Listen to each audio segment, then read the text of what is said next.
আসসালামু আলাইকুম, গুড নুন। অফিস শেষ করে আমি আর দেলোয়ার ভাই ওনার স্কুটি করে রওনা দিলাম কাপ্তাইয়ের উদ্দেশ্যে।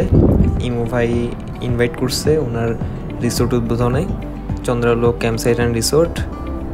তো আজকে আমরা ওখানে ক্যাম্পিং করব, রাতে ঘুরবো, বারবিকিউ করব, এই তো।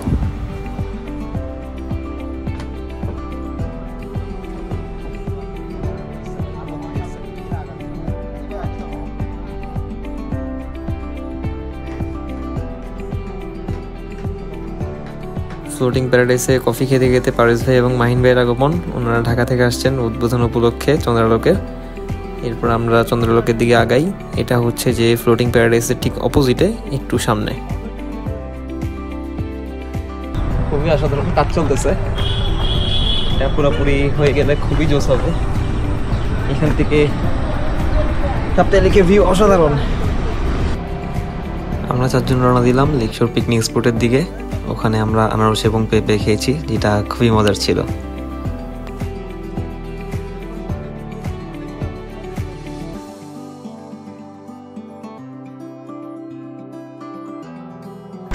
গুড মর্নিং চন্দ্রলোক থেকে। খুব সুন্দর একটা সকাল আমাদের, রাতটা অনেক সুন্দর কাটছে আসলে। বারবিকিউ করছি আমরা, নাইট ট্রেলে গেছিলাম, চমৎকার ছিল। সবাই ঘোড়া চালাইছি, হ্যাঁ আসলে চমৎকার। তো খুবই অসাধারণ। এটা হচ্ছে চন্দ্রলোক, এটা হচ্ছে একটা অনন্য কাজ চলতেছে চলমান, এখানে অনেক কিছু অ্যাড হবে আরো। আর এই জায়গাটা হচ্ছে কুয়াশায় ঘেরা, পুরোটাই লেক, কাপ্তাই লেক। অসাধারণ ভিউ। আজকে সাঁতার কাটবো। আর শাকিল ভাই এখন রানিংয়ে বেরোচ্ছে, আমি শাকিল ভাইকে সাপোর্ট দিব।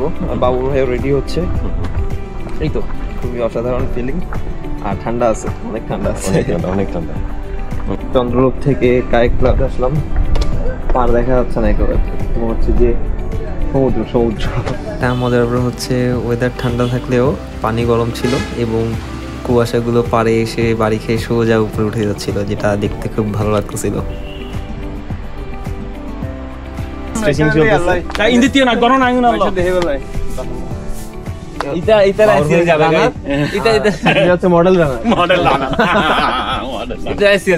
বেশি দিন নাই, 70 কিলোর প্রিপারেশন নিয়ে 7 কিলো তো ভাই।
খুব ভালো লাগতেছে, মানে এই সিনারিটা পুরো বাইরের মতো।